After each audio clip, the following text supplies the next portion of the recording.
What if Christmas could be green instead of white?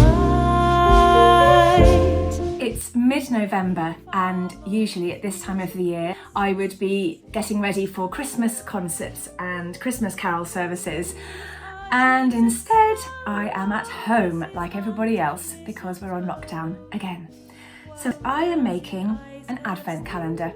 It's something I've loved doing all my life. Here are some from my childhood: a very svelte Santa and a very huge Christmas pudding. Another thin Santa just as well to get down that chimney. I do it differently now, I do it with the computer, but I used to love drawing these pictures. Oh look, carol singers with no social distancing or masks in sight. Last year I made this one for my son who's mad about cricket, and behind each door, maybe you can see, there's a cricketer, and behind number 24 there's the Ashes trophy. I'm pretty sure you can't buy a calendar with cricketers behind all the doors and an Ashes trophy behind number 24. And that's the other nice thing about making your own advent calendars. You can really personalise it. So if you'd like to make one of these photo type advent calendars, then you need some photos on your computer.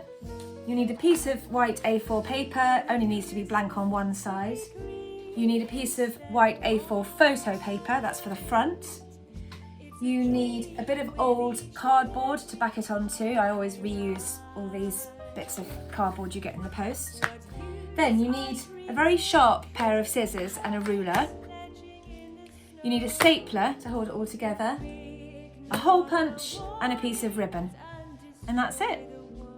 So the first thing is to choose your front picture and then 24 smaller ones that will go behind. And then mark up a grid with 24 boxes. If I can do it, anyone can. And then into those boxes, drag the 24 square photographs. Then put the same grid over the top of the front image and mark up with numbers. And then print out the 2 sheets of A4, so the cover and the pictures for the back. The next bit, you need to get your sharp scissors and your ruler and score 3 sides of each box.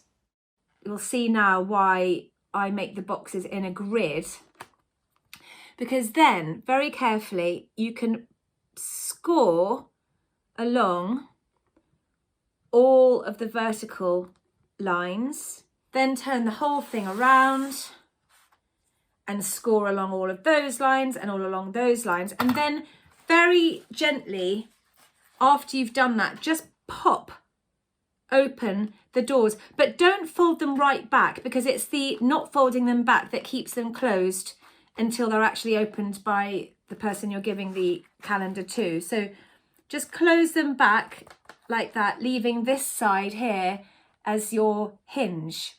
You're now ready to assemble your calendar. So place the cover sheet over the 24 images onto some cardboard backing and make sure they're all lined up.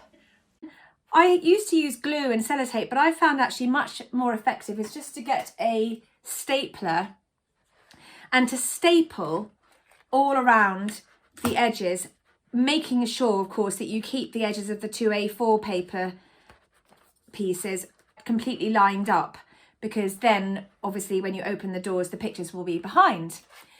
And then finally, I get my hole punch and I punch 2 holes in the top of the advent calendar and tie through a bit of string or ribbon.